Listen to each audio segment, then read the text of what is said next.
আপনার খরচের যে অভ্যাস সেটা কি প্রতিনিয়ত বেড়েই চলেছে? আপনি আটকাতে পারছেন না আপনার খরচ, আপনি বুঝতেই পারছেন না যে আপনি কীভাবে সঞ্চয় করবেন।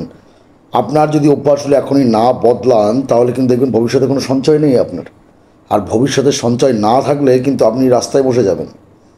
আজকে বর্তমান যা পরিস্থিতি তাতে যদি আপনি সঞ্চয় কিছু করে না রাখেন তো মারাত্মক কোনো রোগ ব্যাধি আসলে বা ধরুন আপনার কোনো এমার্জেন্সি কিছু দরকার পড়লে আপনাকে তো লোন করতে হবে, নয় কারোর কাছে ধার নিতে হবে।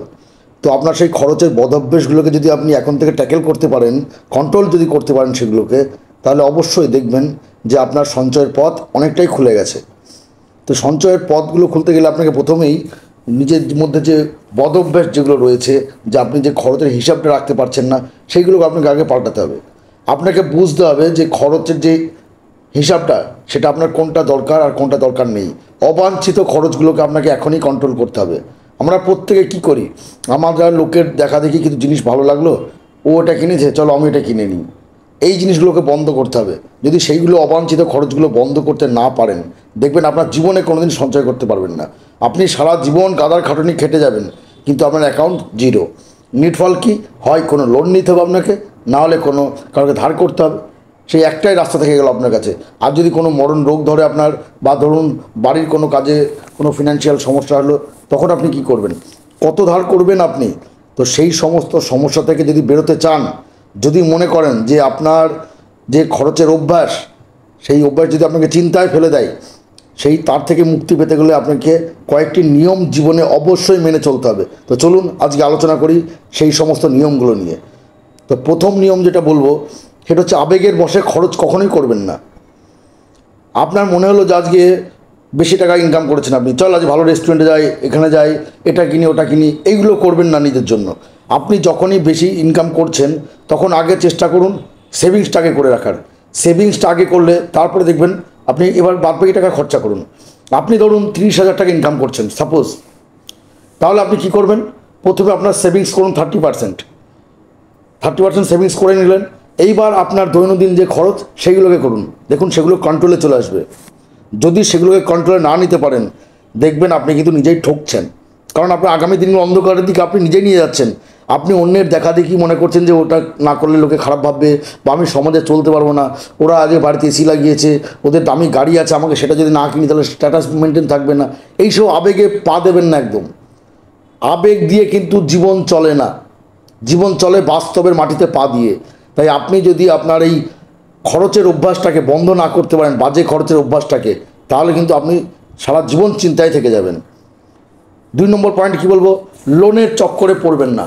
লোন আমাদের এখন খুব সহজ হয়ে গেছে ব্যবস্থা। এই যে সমস্ত মাইক্রো ফাইন্যান্সগুলোকে খেয়াল করুন একবার। আমরা কিছু হলেই চলে যাই মাইক্রো ফাইন্যান্সের কাছে, কিছু লোন নিয়ে নিই, চলে যাই ব্যাংকের কাছে লোন নিয়ে নিই, চলে যাই কোনো জিনিস কিনবো ইএমআই সহজে পেয়ে যাচ্ছি, নিয়ে যাচ্ছি। আপনি হয়তো ভাবছেন যে না, আমার তো বেশি খরচা লাগছে না পকেট থেকে, গাঁটের টাকা তো বেশি বেরোচ্ছে না। ভুল ভাবছেন আপনি। এমন কোনো পৃথিবীতে কোনো ব্যাংক নেই যে আপনাকে তার সুদ ছাড়া আপনাকে লোন দিচ্ছে। আপনি জানবেন লোন মানে হচ্ছে আপনার চক্রবৃদ্ধি হারে বাড়ছেই, সেটা আপনার লোন চোকাতে চোকাতে দেখবেন যে আপনি যেটা ইনকাম করছেন সেটা সম্পূর্ণটাই ব্যাংকে দিতে হচ্ছে আপনাকে। আপনি এই লোনের চক্করে একদম পড়বেন না। আপনার যেটা দরকার বাড়ির জন্য, নিজের জন্য যেটুকু দরকার সেইটুকু খরচা করুন, বাদবাকি সেভিংস করুন। লোনে নেওয়ার চেষ্টা করবেন না, লোনের চক্করে পড়লে দেখবেন জীবন শেষ আপনার। 3 নম্বর পয়েন্ট কী বলবো, ভবিষ্যতের জন্য সেভিংস অবশ্যই করুন। দেখুন আমরা অনেকে কী করি, যে আগে খরচ করি তারপর সেভিংসের কথা ভাবি। এটা কিন্তু একদম ভুল ধারণা। আমাদের মধ্যবিত্ত থেকে যায়, গরিবরা আরও গরিব হয়ে যাচ্ছি। কেন বলুন তো? কারণ ভবিষ্যতে সেভিংস আমরা করি না।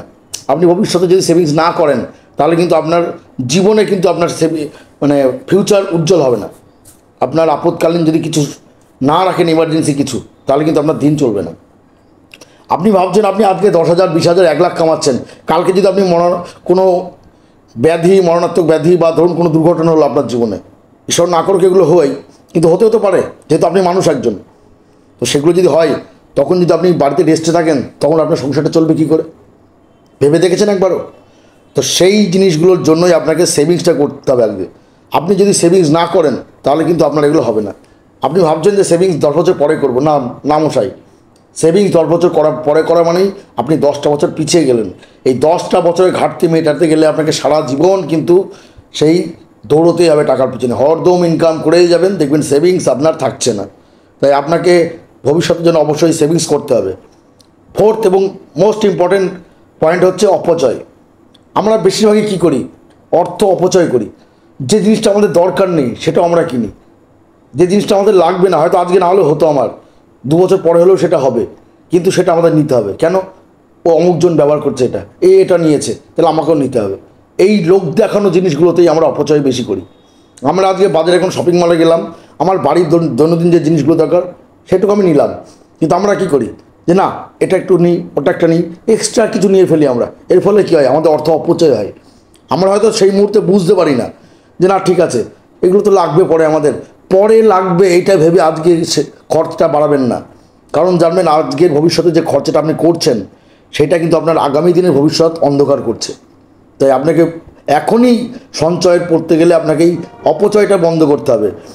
অপ্রয়োজনীয় ঋণ কখনোই নেবেন না, এটাই মাথায় রাখবেন যে অপ্রয়োজনীয় ঋণ আপনার জীবনে কিন্তু খুব অন্ধকার ডেকে দেবে। আপনি যদি অন্যের জিনিস দেখে কিছু কিনবেন না, বুঝতে পারছেন? মানে ধরুন অন্য কিছু দেখলেন যে কেউ একটা দামি ফোন কিনলো, কেউ দামি গাড়ি কিনলো, আপনি চলে গেলেন সেই দামি গাড়ি বাড়ি কিনতে, আপনি কিন্তু নিজেকে নিজে বিপদে ফেলছেন বারবার। সেই সামনের লোকটা কিন্তু আপনাকে বলেনি যে আমি কিনেছি মানে তোমাকে কিনতে হবে। আপনি এই যে লোক দেখানো কাজটা করতে যাচ্ছেন, এর ফলে কী হচ্ছে? আপনি গরিব থেকে আরও গরিব হয়ে যাচ্ছেন। সারা জীবন কঠোর পরিশ্রম করছেন কিন্তু লোন আর শেষ হচ্ছে না আপনার। তার ফলে কি? আপনার জীবনে খরচের অভ্যাসও কমছে না, আর আপনার সঞ্চয় তো জিরো। আর সঞ্চয় জিরো থাকা মানে আপনার নিট ভ্যালু জিরো। তো এটাই বলছি যে, আর সবচেয়ে বড় কথা একটা বলবো, এইগুলো এই যে পয়েন্টগুলো বললাম এগুলো কিন্তু অভাব নয়, এগুলোকে আপনাকে অভ্যাস করে ফেলেছেন আপনারা। এই অভ্যাসগুলোকে আগে আপনাদের ছাড়তে হবে, এই খারাপ অভ্যাসগুলো। যদি এই খারাপ অভ্যাসগুলো আপনি একবার ছাড়তে পারেন তাহলে দেখবেন আপনার ভবিষ্যতের সঞ্চয় সেটা অটোমেটিক বাড়ছে এবং আপনার আগামী দিন খুব সুন্দর হচ্ছে আপনার।